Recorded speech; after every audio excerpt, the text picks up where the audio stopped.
Imagine só, você está a um passo de ganhar um prêmio incrível. Basta deixar seu comentário aqui embaixo, como já fizemos em outros vídeos, e quem sabe não é você o próximo sorteado. O vencedor anterior já entrou em contato e logo receberá seu busto do grande general. Não perca essa chance, participe agora mesmo. E se quiser levar um pedaço da história para casa, visite nosso site triunvira.top e confira nosso merch exclusivo. O canal Triunvirato existe graças ao apoio de vocês, então, se puder, considere se tornar um patrocinador. Os links estão na descrição, sua contribuição faz toda a diferença. Agora, voltemos a um dos maiores dilemas da Roma Antiga: o que fazer com Cartago após a morte de Aníbal, seu mais temido inimigo? Essa questão dividiu a elite romana por décadas, criando um abismo entre duas facções poderosas. De um lado, Públio Cornélio Cipião Nasica, primo do famoso Cipião africano, defendia uma abordagem pragmática: manter Cartago vivo, mas controlado. Para ele, a simples existência da cidade servia como um lembrete constante para os romanos, mantendo-os disciplinados e apegados às tradições que os tornaram grandes. Era como se o medo de Cartago funcionasse como um antídoto contra a complacência. Do outro lado, estava Catão, o censor, e seus aliados, que enxergavam a situação de forma radicalmente diferente. Para eles, Cartago não era apenas um fantasma do passado, mas uma ameaça real e crescente. A cidade, apesar das derrotas, ressurgia economicamente com uma força impressionante.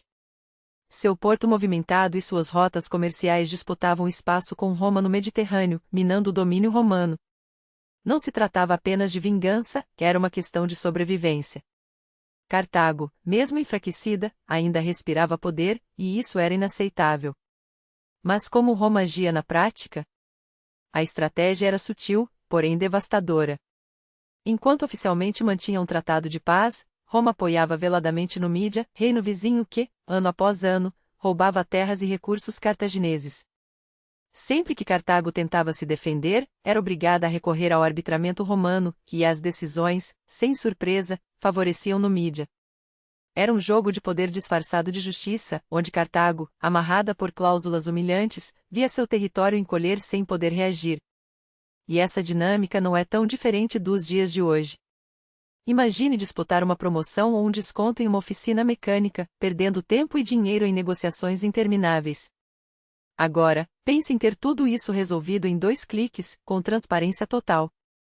É exatamente o que o Autos.ru oferece. Com ele, você compara preços de manutenção em tempo real, vê avaliações de oficinas, agenda seu serviço e trava o melhor valor, sem surpresas. Tomemos como exemplo um Renault Duster. Enquanto alguns lugares cobram até R$50 mil por um serviço, no Autos. Você pode pagar metade disso. E se seu carro ainda está na garantia? Melhor ainda, só aparecem ofertas de concessionárias oficiais e oficinas certificadas, com toda a segurança que você precisa. Economize tempo e dinheiro, o link está na descrição. Enquanto isso, em Cartago, a tensão interna fervia. A cidade, outrora unida, agora se dividia entre 2 caminhos.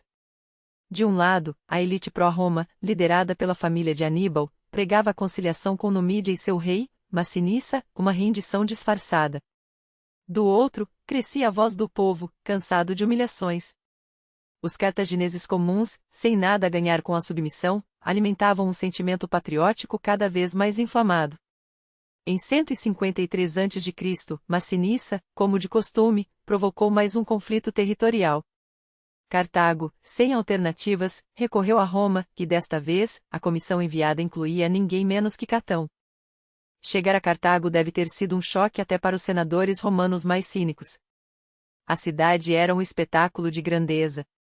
Construída sobre um penhasco que se projetava no mar, ligada ao continente por um istmo de apenas 4 quilômetros, Cartago dominava a paisagem.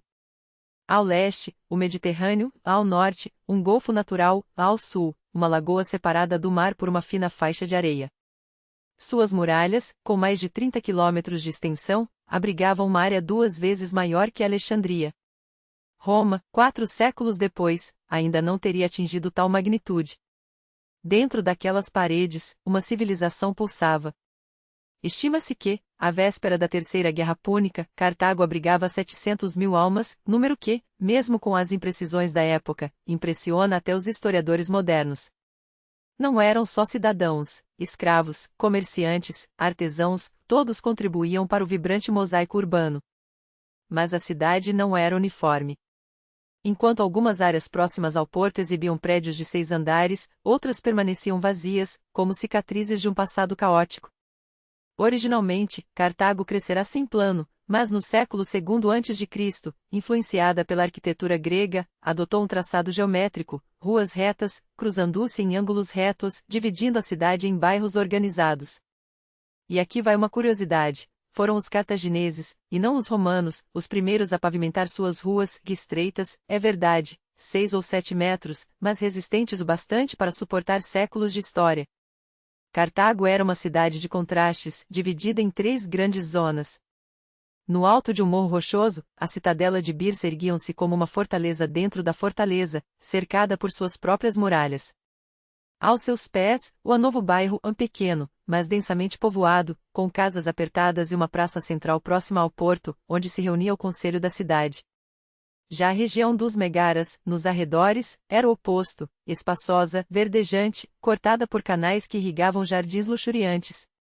Ali vivia a nobreza cartaginesa, afastada do burburinho do comércio. E falando em comércio, o coração de Cartago batia em suas 2 galinhas gêmeas, os portos. O primeiro, retangular, era dedicado aos navios mercantes. Uma entrada estreita, de apenas 20 metros, ligava-o ao mar, e podia ser bloqueada com correntes de ferro em caso de ataque. Dali, um corredor levava à segunda galinha, a Coton, uma maravilha circular, projetada para a frota militar. Ocupando uma área equivalente a um estádio, era cercada por altos muros que escondiam seus segredos. No centro, uma ilha artificial abrigava a torre de comando, de onde o almirante controlava não só o porto, mas também as águas próximas. Ao redor, 220 docas cobertas aguardavam os navios, enquanto armazéns guardavam tudo o que uma frota precisava para partir em campanha. Cartago era, em essência, inquebrável. Suas muralhas de pedra, erguidas para resistir a qualquer cerco, contornavam a cidade como um abraço protetor. Mas será que bastaria? Roma já havia decidido seu destino, e a história estava prestes a se repetir, como sempre, com sangue e fogo. Por terra e por mar, os penhascos rochosos tornavam-se ainda mais intransponíveis, mas as defesas mais formidáveis protegiam naturalmente o istmo que ligava a cidade ao continente. Ali, a linha de resistência era composta por 3 muralhas colossais. A última delas, um monstro de pedra, erguiam-se a 15 metros de altura e 8 de largura, coroada por torres a cada 400 metros, com uma fortaleza dentro da fortaleza. E não era apenas pedra e argamassa. A muralha escondia 2 andares de poderio militar. No nível inferior, 300 elefantes de guerra aguardavam em baías, ao lado de armazéns repletos de feno suficiente para mantê-los em campanha. No superior, 20.000 soldados de infantaria e 4.000 cavaleiros ocupavam quartéis estratégicos, enquanto cavalariças e depósitos de forragem garantiam que nenhuma força inimiga pudesse esgotar suas reservas. Contra todas as expectativas, Cartago não apenas havia se recuperado das perdas na guerra anterior contra Roma, como agora ostentava um potencial capaz de enfrentar seu agressivo vizinho em igualdade de condições. A cidade florescia, os conflitos fronteiriços com a Numídia, longe de enfraquecê-la, haviam injetado nova vida em suas ruas, com uma onda de refugiados engrossando suas fileiras. Quando os embaixadores romanos pisaram em solo púnico, sua missão oficial era mediar a paz entre Cartago e a Numídia. Mas seus olhos, treinados para detectar ameaças, logo se fixaram nos preparativos militares, tropas em treinamento, madeiras empilhadas para a construção de navios. Não havia provas de que os cartagineses planejavam uma ofensiva, nem se aquela madeira se destinava a uma frota mercante ou de guerra. Para Roma, no entanto, a mera possibilidade era uma provocação, com uma violação flagrante do Tratado de Paz. Os púnicos, por sua vez, encararam as acusações como uma intromissão insolente. Recusaram-se a aceitar a mediação romana no conflito com a Numídia, e os embaixadores partiram com um gosto amargo na boca. Entre eles, Caton, o velho, cujo ódio por Cartago era quase uma obsessão sagrada. Ao retornar a Roma, suas palavras no Senado foram um veredicto: além disso, penso que Cartago deve ser destruída. Não era um apelo, era uma sentença. A partir daquele momento, toda vez que Caton subia à tribuna, fosse para discutir colheitas, impostos ou alianças, suas palavras finais eram as mesmas, marteladas como um prego no caixão de um império. Mas para declarar guerra, Roma precisava de um casus belli e de um povo disposto a lutar. Catão cuidaria do segundo com seus discursos inflamados, o primeiro, o reino mídio Massinissa lhe entregaria de bandeja. Em 152 a.C., a paciência de Cartago esgotou-se. No poder, subiram os líderes da facção democrática, partidários de uma linha dura contra a Numídia.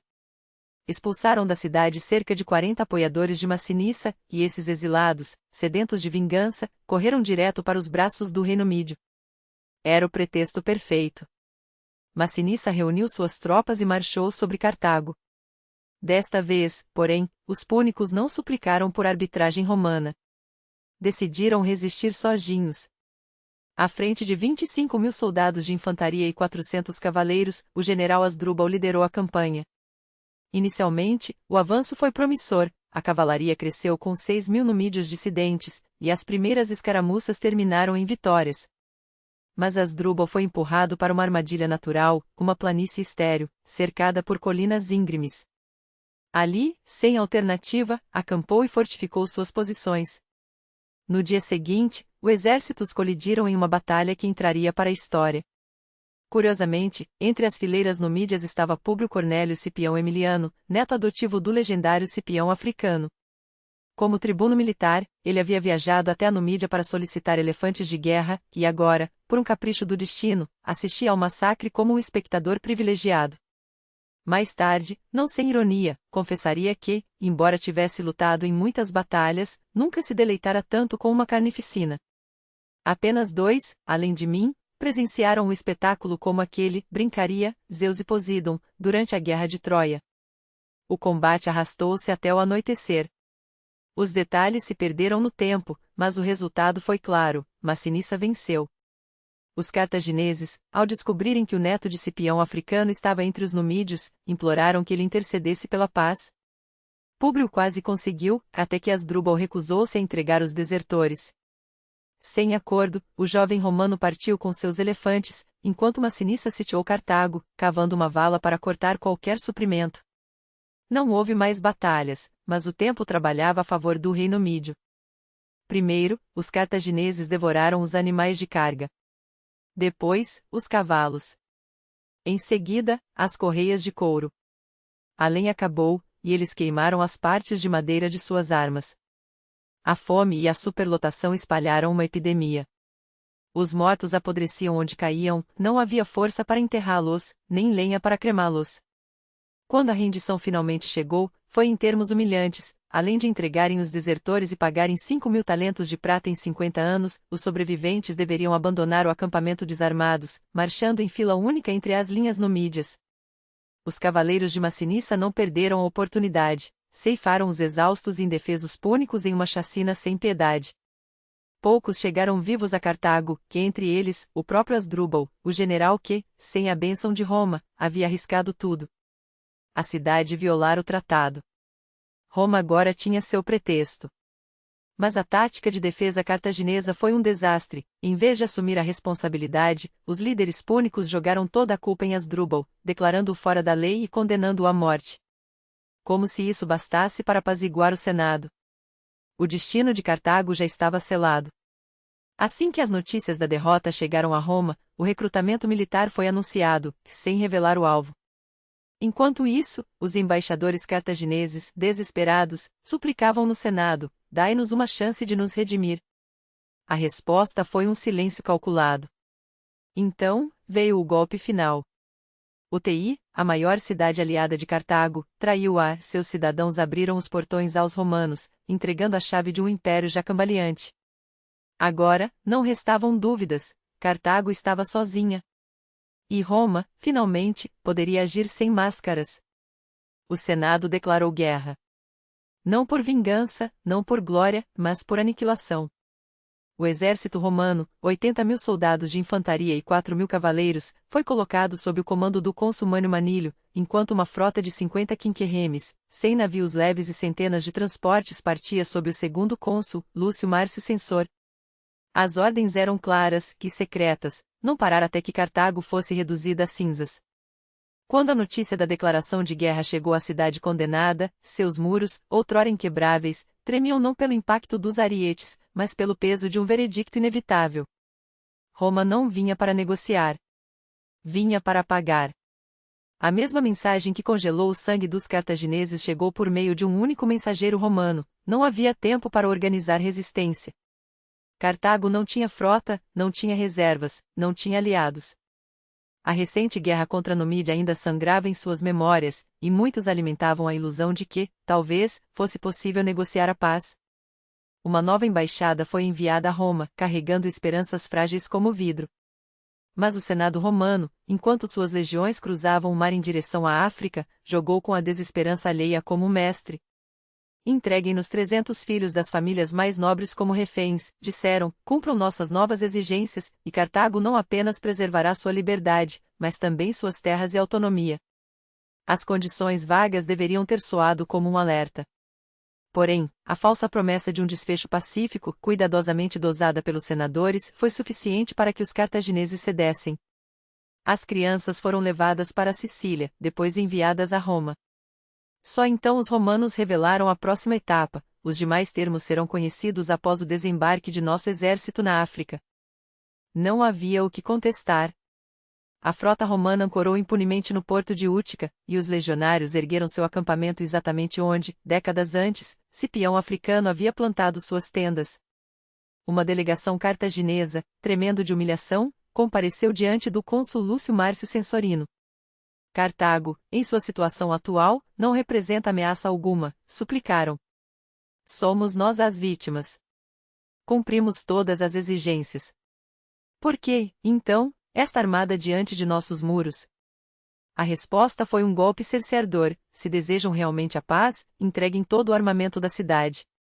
Os cartagineses tentaram argumentar, o exílio de Asdrúbal, o Boécio, condenado à morte, rondava as proximidades, e sem armas estariam à sua mercê. Mas os romanos foram implacáveis: isso agora é problema nosso. Não havia escolha. Cartago se rendia ao desarmamento. Carroças e mais carroças saíram da cidade, transportando 200.000 peças de armadura, espadas, lanças, dardos, 2.000 catapultas. Junto com esse comboio de derrota, uma delegação de nobres cartagineses seguiu para ouvir o veredicto final. Lúcio Márcio, após uma pausa calculada para maximizar o terror, pronunciou a sentença que selaria seu destino: todos os púnicos devem abandonar a cidade para sempre. Escolham um novo lar, mas a não menos de 15 quilômetros do mar. Cartago será arrasada até seus alicerces. O choque foi como um terremoto. Uma cidade que por 6 séculos respirava pelo comércio marítimo, cuja identidade se confundia com as ondas, agora era condenada a apodrecer no interior árido, à mercê de Massinissa, o mesmo rei numídio que, como um abutre, aguardava o momento de devorar seus restos. A delegação voltou em silêncio, alguns desertando pelo caminho, sabendo que suas notícias só trariam fúria. E a fúria veio. Quando a Assembleia soube da decisão romana, a multidão enlouqueceu. Os italianos que haviam aconselhado a entrega dos reféns e das armas foram linchados sem piedade. Até os embaixadores romanos, meros portadores de um ultimato que já era uma sentença, foram massacrados. A turba correu pelos arsenais, pelos estábulos dos elefantes, pelos cais, mas não encontrou nada. Tudo havia sido entregue. Só os mais lúcidos fecharam os portões e começaram a amontoar pedras nos muros. O desespero, afinal, tinha um nome: lutar até o último suspiro. O conselho declarou guerra. Os escravos foram libertados, os condenados à morte perdoados. Asdrúbal, o exiliado, foi nomeado comandante das forças fora da cidade, enquanto o neto de Massinissa, Asdrúbal, o Boécio, que ainda residia em Cartago, recebeu o comando das defesas internas. Uma última tentativa: pediram um mês de trégua para enviar outra embaixada a Roma. Oficialmente, foi negado. Mas os cônsules, convencidos de que a cidade não tinha como se defender, adiaram o assalto. Um erro fatal. Cartago transformou-se em uma forja humana. Oficinas improvisadas ocuparam templos, prédios públicos, praças. Homens e mulheres trabalhavam em turnos ininterruptos, produzindo 300 escudos por dia, 1.000 flechas para catapultas, 500 lanças. As mulheres cortaram os próprios cabelos para tecer cordas, joias foram fundidas em armas, cada grão de comida foi racionado com precisão cirúrgica. Roma, confiante em sua vitória inevitável, não pressentia a tempestade que se formava. Enquanto isso, o abastecimento romano minguava. Os aliados africanos hesitavam. Massinissa, que passará a vida guerreando contra Cartago, agora via a cidade tão fraca que sua queda não lhe traria glória, apenas o risco de Roma se tornar dona de suas terras. Quando os cônsules pediram seu apoio, o velho rei respondeu com indiferença: ajudo se for necessário. Os romanos, desconfiados, deixaram-no à parte. Até que chegou a hora. A legião de Mânio Manilio avançou pelo istmo, martelando as muralhas com arietes. Lúcio Márcio atacou pelo flanco mais fraco, onde a parede curvava-se para o mar. Mas, para seu espanto, os cartagineses, desarmados, traídos, condenados, resistiram com uma ferocidade que quebrou o primeiro assalto. E o segundo. Asdrúbal, com sua cavalaria, ameaçava as retaguardas romanas. Os cônsules recuaram, estabelecendo acampamentos. O sonho de uma vitória rápida desvanecia-se. Lúcio Márcio, teimoso, liderou um destacamento até uma floresta próxima para cortar madeira para torres de cerco. Foi emboscado pela cavalaria de Asdrúbal. 500 romanos morreram, armas e madeiras caíram nas mãos dos defensores.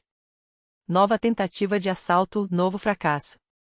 Desta vez, os romanos construíram 2 torres móveis, uma delas arrastada por 6.000 homens, e conseguiram brechar um trecho do muro junto à língua de terra que avançava pelo mar.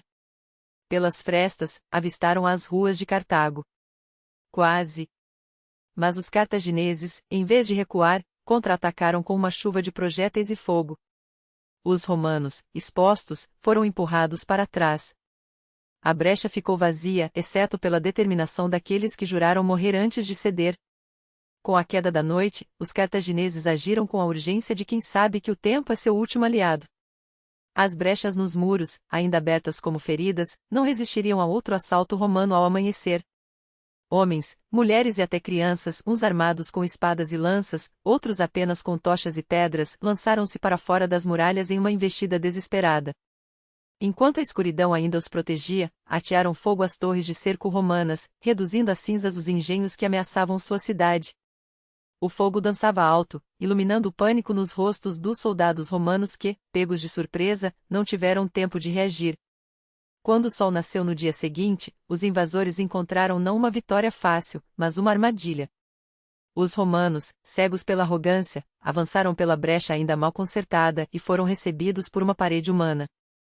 Os defensores de Cartago, alinhados atrás das ruínas do muro, transformaram cada pedra solta em projétil, cada viga quebrada em arma. Aqueles sem espadas empunhavam facas de cozinha ou pedaços de metal retorcido, os que não tinham nem isso, subiram aos telhados das casas, de onde lançavam vasos, telhas e flechas sobre os invasores.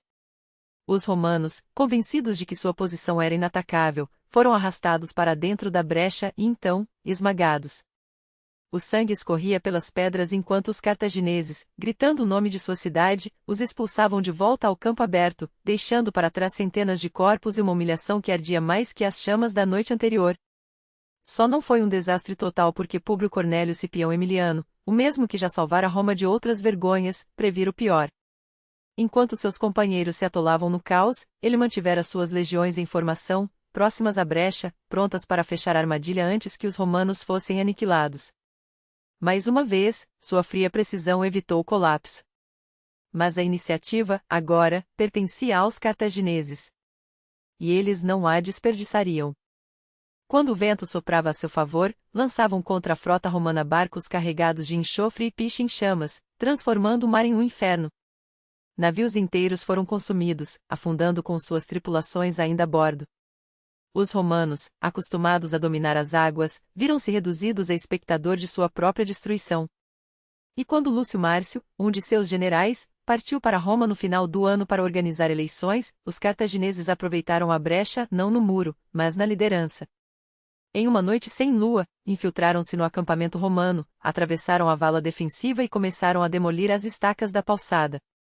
Só não arrasaram tudo porque, mais uma vez, Emiliano interveio, sua cavalaria irrompeu pelas portas traseiras, cortando os atacantes antes que completassem a obra. Mas a guerra não se decidia em escaramuças, e sim em vontade. Enquanto os romanos se debatiam em suas divisões, a cavalaria cartaginesa, rápida como o vento do deserto, caçava seus destacamentos de suprimentos. Os furavidas, comandados por tribunos ineficazes, eram abatidos um a um, exceto aqueles sob o comando de Emiliano. Seus homens mantinham a formação, a disciplina, a calma. E mais, ele ganhará algo que nenhum outro general romano possuía, a confiança dos líbios.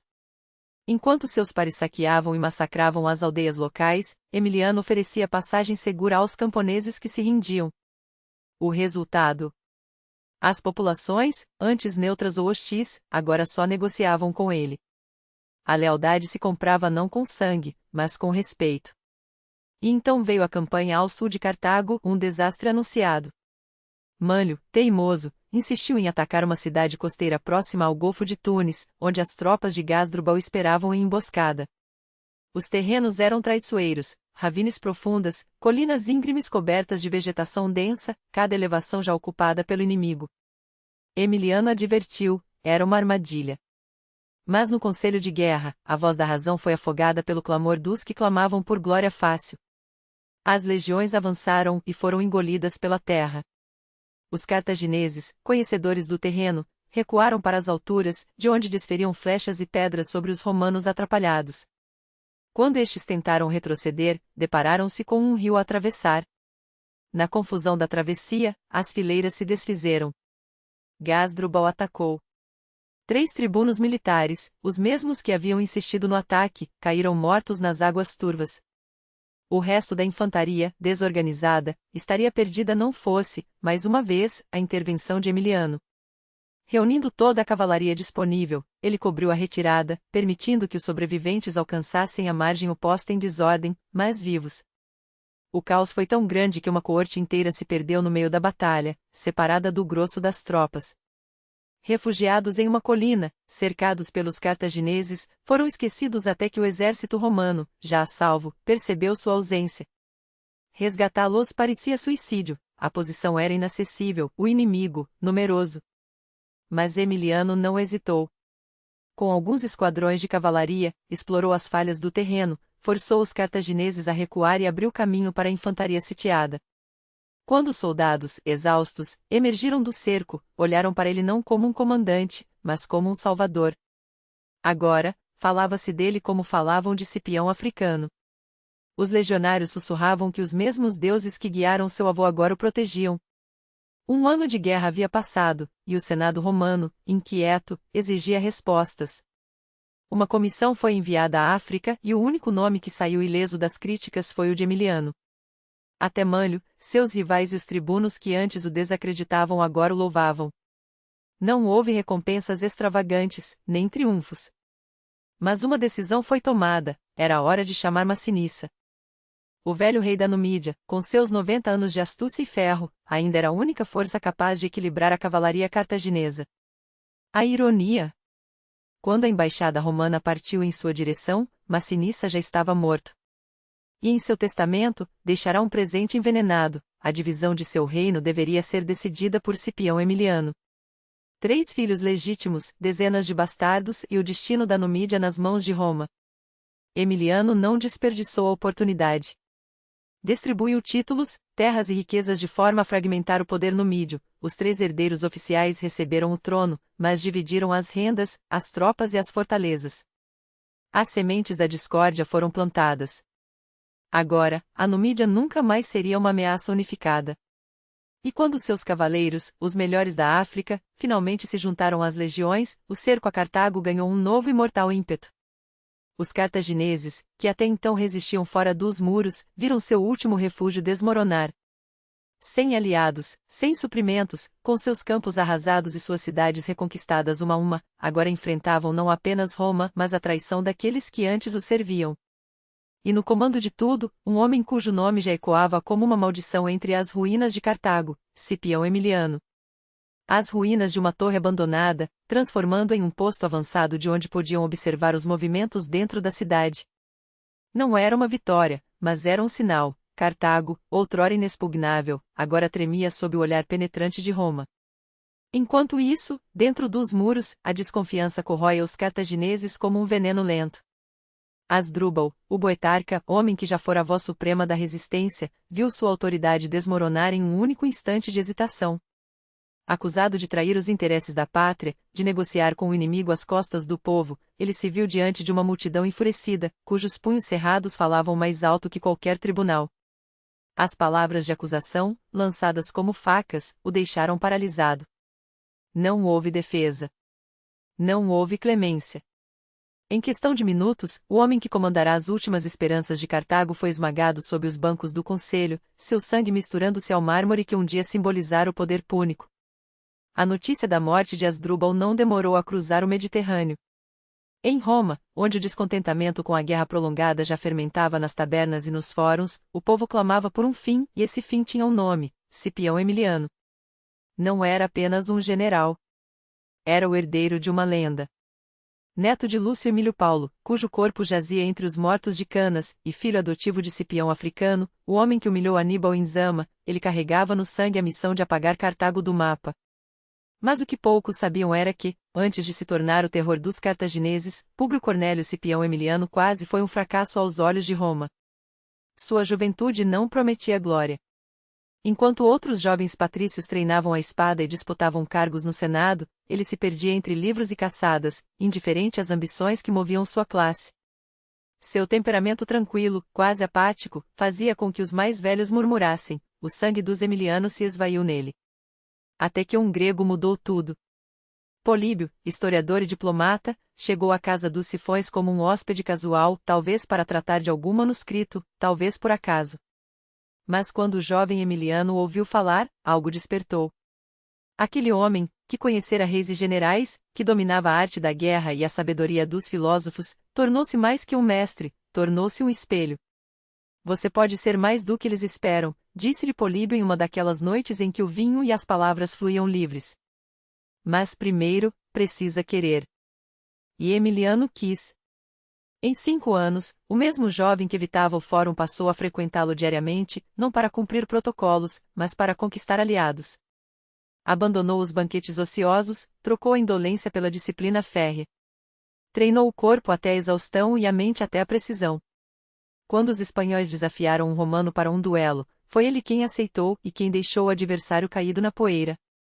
Quando um companheiro de armas esteve à beira da morte, foi ele quem o arrastou para trás das linhas, sem hesitar. A cada ato, a cada escolha, Cipião Emiliano forjava não apenas sua reputação, mas seu destino. A África o chamou. Primeiro, como emissário para negociar elefantes com Manice, depois, como tribuno militar, onde provou que a estratégia valia mais que a força bruta. E quando o último suspiro de Cartago se aproximou, o povo de Roma não aceitou meias medidas. Cônsul ou nada, gritavam nas ruas. O Senado, pressionado, dobrou-se. Aos 36 anos, idade em que muitos ainda sonhavam com o primeiro cargo, Emiliano foi eleito cônsul por aclamação. Seu colega, Gaio Lívio Druso, nem sequer teve chance de disputar a província mais cobiçada. A África era dele por direito e por necessidade. Quando desembarcou em Útica, na primavera de 147 a.C., encontrou um exército à deriva. Lúcio Mancino, em um ataque temerário, havia conseguido brechas nas muralhas de Cartago, mas suas tropas, desorganizadas e famintas, estavam prestes a serem massacradas. Emiliano não perdeu tempo. Enquanto a noite ainda cobria o mar, seus navios cortaram as ondas. Ao amanhecer, os cartagineses, que já celebravam a vitória sobre os romanos encurralados, viram a frota de socorro surgir no horizonte. Mancino e seus homens foram resgatados por uma margem de horas e Cartago entendeu, pela primeira vez, que estava diante de um inimigo diferente. Mas Emiliano sabia, antes de vencer os cartagineses, precisava vencer seus próprios soldados. A disciplina romana, outrora lendária, apodrecia em saques e insubordinação. Sem castigos exemplares, mas com uma autoridade que não pedia permissão, ele expulsou do acampamento os parasitas que viviam à custa da guerra, mercadores de espólio, prostitutas, jogadores. Ordenou que os legionários se desfizessem de seus objetos de luxo, nada que não sirva para matar ou sobreviver, foi sua sentença. E quando o exército marchou para cercar Cartago, não foi como uma horda faminta, mas como uma máquina de guerra afiada. A primeira prova veio com a Megara, o subúrbio oriental da cidade. Emiliano atacou à noite, dividindo suas forças em duas colunas. Uma, sob seu comando, avançou em silêncio até que um grito de sentinela quebrou a escuridão. O elemento surpresa se foi, mas não a determinação. Enquanto os cartagineses corriam para defender as muralhas, os jovens mais audazes de Emiliano, aqueles que ele escolhera a dedo, escalaram os escombros de uma torre abandonada. Não para conquistar, mas para observar. Para aprender. Porque Cipião Emiliano não lutava apenas por vitória. Lutava por aniquilação. E Cartago, sem saber, já estava condenada. Os muros de Cartago, antes intransponíveis, agora tremiam sob o peso da estratégia implacável de Cipião Emiliano. Uma construção abandonada junto à fortaleza, pertencente a algum comerciante esquecido pela história, tornou-se a brecha que os romanos exploraram com precisão cirúrgica. Uma chuva de dardos expulsou os defensores do trecho mais próximo da muralha, e em questão de instantes, uma ponte improvisada, feita de vigas e coragem, foi lançada sobre o vazio. Pelas tábuas trêmulas, os primeiros legionários infiltraram-se na cidade, como lobos silenciosos abrindo as portas do curral para o resto da matilha. A coluna de Cipião, uma máquina de guerra afinada por 2 anos de cerco, irrompeu pelas ruas estreitas. A vitória parecia ao alcance das mãos. Mas Cartago ainda respirava. O distrito de Megara, conquistado à força, revelou-se uma armadilha disfarçada de triunfo. Não eram ruas que se estendiam além dos portões abertos, mas um labirinto de hortas entrecortadas por canais de irrigação, sebes espinhosas e becos sem saída, um terreno feito sob medida para aniquilar legiões. Emiliano conhecia o preço da pressa, homens afundando na lama até os joelhos, flechas sibilando das sombras, facas punais cravadas em costelas desprotegidas. Não. Ele não permitiria que seus soldados morressem como ratos em um pântano. Com um gesto seco, ordenou a retirada. A noite que deveria ter sido de glória transformou-se em lição. Cartago não cairia por impulso, mas por asfixia. E os cartagineses, em seu desespero, confirmaram seu próprio fim. Asdrubal, o boitarca, aquele que agora governava a cidade com punho de ferro após afogar seus rivais em sangue, compreendeu que a moral de seu povo desmoronava. Os que não queriam lutar até o último suspiro precisavam ser arrastados para a batalha, ou então eliminados. Então, sobre as muralhas, onde os olhos romanos pudessem ver, ele ordenou um espetáculo de horror. Prisioneiros legionários, ainda vivos, foram transformados em lições. Arrancaram-lhes os olhos para que não vissem a morte chegar, cortaram-lhes as línguas para que não clamassem por misericórdia, e esfolaram-lhes os pés para que cada passo fosse agonia. Corpos mutilados foram atirados das alturas, espatifando-se no chão como frutos podres. A mensagem era clara: Roma não teria piedade, porque Cartago já não a merecia. Mas o plano de Asdrubal teve um efeito colateral. Ao semear o terror, ele colheu a discórdia. O conselho da cidade, antes dividido, agora se rasgava em facções sedentas por poder. Asdrubal eliminou seus oponentes com a mesma frialdade com que ordenara as torturas, consolidando-se como tirano absoluto. Enquanto isso, Cipião não desperdiçou a distração. O acampamento externo de Cartago, abandonado na pressa da retirada púnica, foi reduzido a cinzas. E então veio a obra-prima da engenharia romana. O istmo que ligava a cidade ao continente foi cortado por 2 fossos paralelos, cada um com quase 4 quilômetros de extensão, flanqueados por estacadas afiadas. No centro desse anel de morte, uma torre de observação ergueu-se como um dedo acusador apontando para o céu. Pela primeira vez em 3 anos, Cartago estava ilhada. Sem terra. Sem esperança. O bloqueio foi implacável. Os suprimentos, antes trazidos por caravanas que serpenteavam pela noite, agora dependiam do mar e mesmo esse caminho estava se fechando. Só quando os ventos uivavam do norte, empurrando as embarcações punicas para a costa, era possível desembarcar algum grão, alguma azeitona, algum pedaço de carne seca. O resto do tempo, a fome devorava a cidade por dentro. Corpos inchados apodreciam nas ruas, mães amamentavam filhos com leite de sua própria carne consumida. Enquanto isso, Asdrubal banqueteava-se em seus salões, regando vinho com mel sobre iguarias que o povo jamais voltaria a provar.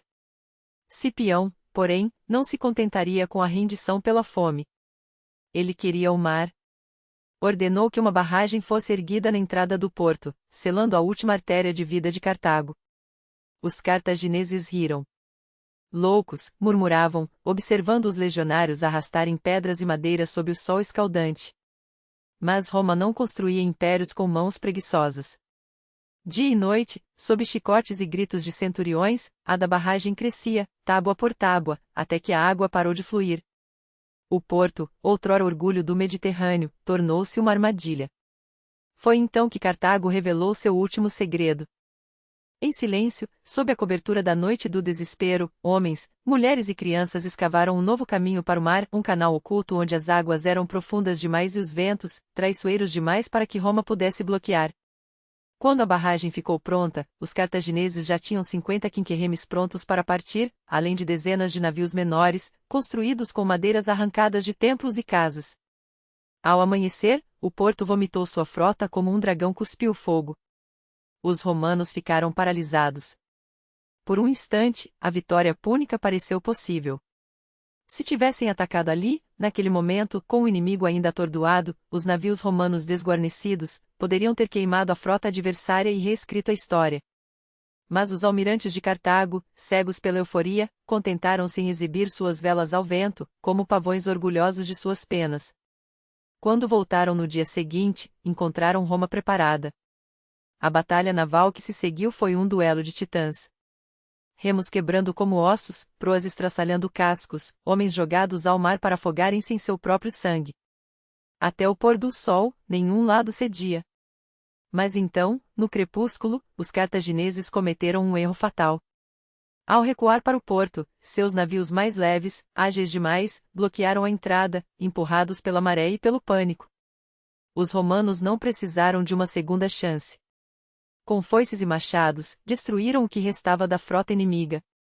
Os poucos navios que escaparam arrastaram-se de volta à segurança das muralhas, mas a segurança era uma ilusão. Cartago estava condenada. E ainda assim, lutaria até o fim. Naquela noite, enquanto Cipião planejava o golpe final, os cartagineses lançaram uma investida que até os deuses teriam hesitado em ordenar. Sem armaduras, sem tochas, apenas com adagas e a loucura nos olhos, centenas de homens emergiram das águas rasas onde nenhum romano vigia.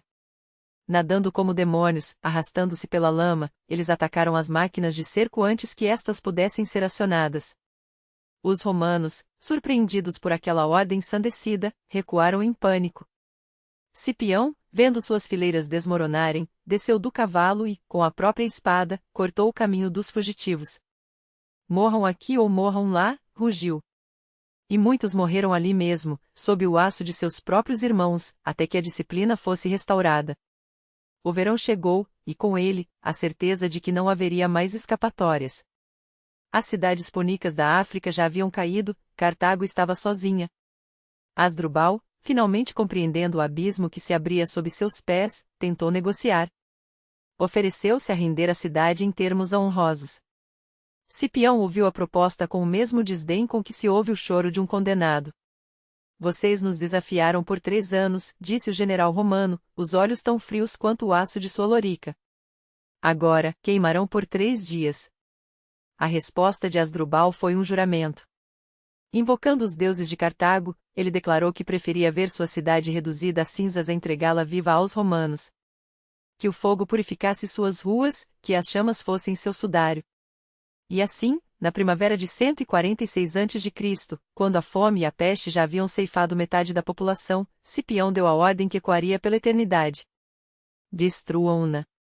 O assalto final a Cartago desceu sobre a cidade como uma tempestade de fogo e aço. Os romanos, após meses de cerco implacável, encontraram sua brecha, um trecho da muralha mal defendido, onde a exaustão e a fome haviam dizimado os últimos guardas. Com a precisão de uma máquina de guerra bem oleada, as legiões irromperam pela fortaleza portuária, transformando a água tranquila da doca em um espelho de sangue. Até o anoitecer, Cipião já dominava a praça adjacente, um ponto estratégico de onde 3 ruas serpenteavam até a cidadela de Byrsa, o coração pulsante da resistência púnica. Mas a vitória não veio sem seu preço. Os 4.000 reforços enviados na manhã seguinte, em vez de se juntarem ao combate, lançaram-se como lobos sobre o templo próximo, disputando cada peça de ouro como se fosse o último suspiro de um moribundo. Nenhum grito de comando, nenhuma ameaça de centurião os deteve, apenas quando os últimos lingotes foram arrebatados é que, relutantes, empunharam suas armas. Enquanto isso, Cipião, com a paciência de um homem que já viu demais, observava o caos se desdobrar. Foi então que começou o verdadeiro massacre. Byrsa não era um simples distrito, era uma fortaleza vertical, com casas de 6 andares empilhadas como degraus de um altar macabro. Os cartagineses, esqueléticos pela fome, armados com facas de cozinha ou pedaços de ferro retorcido, lutavam não por vitória, mas pela honra de morrer de pé. Os romanos, por sua vez, avançavam como uma maré de ódio, pelas ruas, pelos telhados, transformando cada casa em uma armadilha mortal. Quando um prédio era tomado, os legionários atiravam vigas sobre o vazio, criando pontes improvisadas para saltar ao próximo. Abaixo, os corpos dos defensores, alguns ainda vivos, eram lançados das alturas, caindo sobre as lanças erguidas dos companheiros. Os gritos se misturavam ao estalo das madeiras queimando, ao ruído dos tijolos desabando, ao choro das mulheres e crianças que, esconderijos traídos, emergiam das sombras apenas para serem esmagadas sob os escombros. Cipião, porém, sabia que a carnificina não bastava. Para que o caminho fosse aberto às tropas que avançavam, ordenou que os telhados fossem abandonados e que os próprios edifícios se tornassem armas. Tochas foram atiradas, e em minutos o fogo, voraz, saltou de uma casa a outra. O calor era tão intenso que o ar tremia. As estruturas, consumidas pelas chamas, desabavam em cascatas de pedras e vigas incandescentes, soterrando vivos e mortos numa vala comum. Os poucos que sobreviviam, meio queimados, arrastavam-se entre os escombros, apenas para serem apanhados como troncos pelos soldados, que os jogavam em fossos improvisados. Alguns caíam de cabeça, os membros contorcidos emergindo da terra como raízes de uma árvore maldita, outros, de pés, tinham os crânios esmagados pelas patas dos cavalos que passavam sem parar. 6 dias. 6 noites de um inferno que nem mesmo os deuses ousariam descrever. Sempre que os romanos acreditavam ter esmagado a última resistência, novos grupos surgiam das sombras, homens armados com pregos, mulheres com facas de ossos, crianças que, em um último gesto de desespero, atiravam telhas sobre os invasores. Cipião, exausto, permanecia no campo de batalha, alimentando-se de migalhas e vinho azuado, os olhos injetados de fumaça e insônia. Não havia tempo para descanso.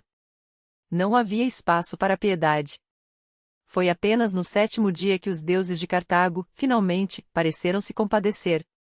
Os sacerdotes do templo de Esmun, o deus da cura, emergiram com ramos de oliveira, suplicando clemência não para si, mas para os 50.000 sobreviventes que ainda se aglomeravam em Byrsa. Cipião, após um silêncio que pareceu uma eternidade, concordou com uma condição: os desertores romanos entre eles não teriam a mesma sorte. Os portões se abriram.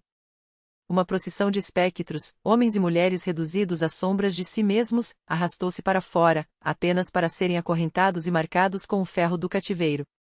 Seu destino já estava selado, os mercados de escravos de Roma os aguardavam. Restava apenas um reduto. No alto da rocha escarpada onde se erguia o grande templo de Esmun, 900 romanos traidores, entre eles, Asdrubal, o Boetarco, faziam seu último estende. Não havia para onde recuar. E foi então que a história revelou sua ironia mais cruel. Enquanto seus companheiros preparavam-se para morrer com honra, Asdrubal, o mesmo homem que jurara preferir as chamas a render-se, esgueirou-se pela noite com um ramo sagrado nas mãos. Prostrado aos pés de Cipião, suplicou por misericórdia, invocando os deuses que outrora desdenhara. Políbio, testemunha ocular, registraria a cena com um desdém quase palpável. Vede, disse Cipião aos seus, como a fortuna castiga os insolentes. Este homem, que há poucos dias cuspiu em nossas ofertas de paz, agora rasteja como um cão, implorando pela vida que tão facilmente desprezou. Nenhuma tortura física foi infligida a Asdrubal. O verdadeiro suplício era a vergonha, a consciência de que sua covardia seria lembrada enquanto Cartago não passaria de cinzas. Mas o destino, em sua crueldade, reservara-lhe um último golpe. Do alto do templo em chamas, sua própria esposa, com os 2 filhos ao lado, assistiu à cena. Sem uma palavra, degolou as crianças, atirou seus corpos ao fogo e, com um grito que ecoou sobre a carnificina, lançou-se nas labaredas. Seu último ato não foi de luto, mas de condenação: que os deuses te amaldiçoem, traidor, foram suas palavras, por cada juramento quebrado, por cada gota de sangue cartaginês em tuas mãos. Asdrubal, poupado pela espada romana, viveria o suficiente para marchar em triunfo de Cipião, exibido como um troféu vivo da perfídia púnica. recompensado com uma vila na Itália, passaria seus dias como um fantasma, assombrado pelo eco dos gritos que jamais silenciariam. Cartago ardeu por 17 dias. Quando as chamas finalmente se apagaram, restou apenas um deserto de ruínas.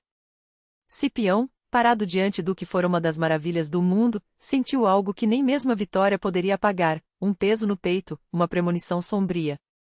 Políbio, ao seu lado, viu lágrimas escorrerem pelo rosto do general. Um dia, murmurou Cipião, alguém trará notícias assim sobre Roma. Os saques foram permitidos por 3 dias. Os soldados que se distinguiram receberam sua parte do butim, exceto aqueles que, em sua ganância prematura, haviam pilhado o templo na primeira noite. Eles, Cipião decretou, não mereciam nem mesmo as migalhas da glória. Um navio veloz partiu para Roma com a notícia. Quando atracou, já era noite, mas a cidade explodiu em júbilo. O Senado enviou uma comissão de 10 homens para estabelecer a nova ordem na África. Cartago foi declarada maledicta, sua terra, amaldiçoada, e seu nome, proibido. Quanto à lenda de que os romanos espalharam sal sobre suas ruínas, nenhum historiador antigo a registrou. Era apenas mais um mito, nascido do desejo de que até a memória do inimigo fosse esterilizada. No lugar onde outrora se erguia a rainha do Mediterrâneo, nasceria a província da África, com Utica como sua nova capital. E assim, com um golpe de pena e outro de espada, o império enterrou o outro, não sem antes garantir que nenhum vestígio de sua grandeza sobrevivesse, exceto como advertência. Para governar aquelas terras devastadas, Roma nomeou um pretor, um gesto simbólico de domínio sobre o que restara. Mas o verdadeiro triunfo pertenceu a Públio Cornélio Cipião Emiliano, o homem que, ao regressar a Roma, desfilou em uma das mais suntuosas procissões triunfais que a cidade já vira. Seu nome, já gravado na história, ganhou um novo epíteto, africano, o mesmo título que outrora honrara seu avô, o vencedor de Aníbal. A ironia era cruel, o neto apagava do mapa a cidade que o avô jamais conseguiu conquistar por completo. Mas a história de Cartago não terminou ali. Em 46 a.C., Júlio César, com sua visão estratégica implacável, compreendeu o que até os mais cruéis generais romanos haviam ignorado: aquele solo maldito era, na verdade, um tesouro.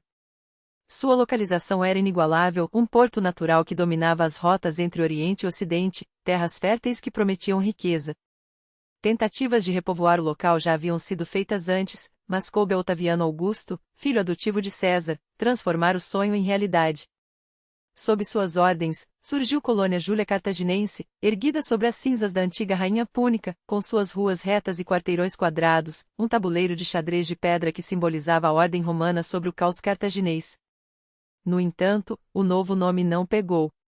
Como se a terra mesma se recusasse a esquecer, o povo insistiu em chamá-la pelo antigo e poderoso nome, Cartago. E, contra todas as probabilidades, a cidade ressurgiu. Não como uma sombra do que fora, mas como uma metrópole pulsante, rica e populosa, que logo se tornou a capital da província da África, a mesma província que, sob o domínio romano, fluiu ouro, grãos e oliveiras, alimentando o império. Cartago, mais uma vez, era um gigante. Desta vez, porém, sua grandeza servia a Roma. Até que o destino, caprichoso, virou as costas ao império. Com a queda de Roma, vieram os vândalos e os alanos, tribos bárbaras que, em 455 d.C., fizeram o que nem Aníbal ousara sonhar, saquearam Roma. Mas não pararam por aí. Cartago, outrora inimiga jurada dos romanos, tornou-se a joia de seu novo reino bárbaro, a capital de um império que nascia das cinzas do antigo. O círculo se fechava com uma ironia amarga: os descendentes daqueles que Roma esmagara agora governavam desde suas ruínas. Séculos depois, os bizantinos reconquistaram a cidade, apenas para perdê-la novamente, desta vez para os árabes, que, no século VIII, entenderam o perigo que Cartago ainda representava. Não bastava dominá-la, era preciso apagá-la. Pedra por pedra, seus muros foram derrubados, seus templos reduzidos a escombros, e seus habitantes, expulsos para Tunis, a cidade vizinha que crescia à sua sombra. Cartago, outrora símbolo de poder, virou uma pedreira, suas colunas foram arrancadas para erguer palácios em outro lugar, seus mármores transformados em calçadas para os pés de estranhos. Hoje, o que resta de Cartago é um subúrbio silencioso de Tunis, um fantasma de glória passada. Suas ruínas, espalhadas entre vilas de luxo e o palácio presidencial tunisiano, sim, aquele palácio, erguido justamente onde outrora esteve o coração de um império, são um lembrete de que até os gigantes caem. E no entanto, em 5 de fevereiro de 1985, como se o tempo quisesse fechar uma ferida aberta há milênios, os prefeitos de Tunis e Roma assinaram um tratado simbólico, a paz entre as duas cidades, o fim oficial da Terceira Guerra Púnica. Cartago pode não ser mais uma capital, mas seu espírito persiste. Não nos mapas, nem nos livros de história, mas no solo que ainda guarda o peso dos passos de Aníbal, nas ondas que quebram onde outrora atracavam seus navios, e na sombra longa que sua lenda lança sobre o mundo. Porque algumas histórias, por mais que tentem apagá-las, nunca morrem de verdade.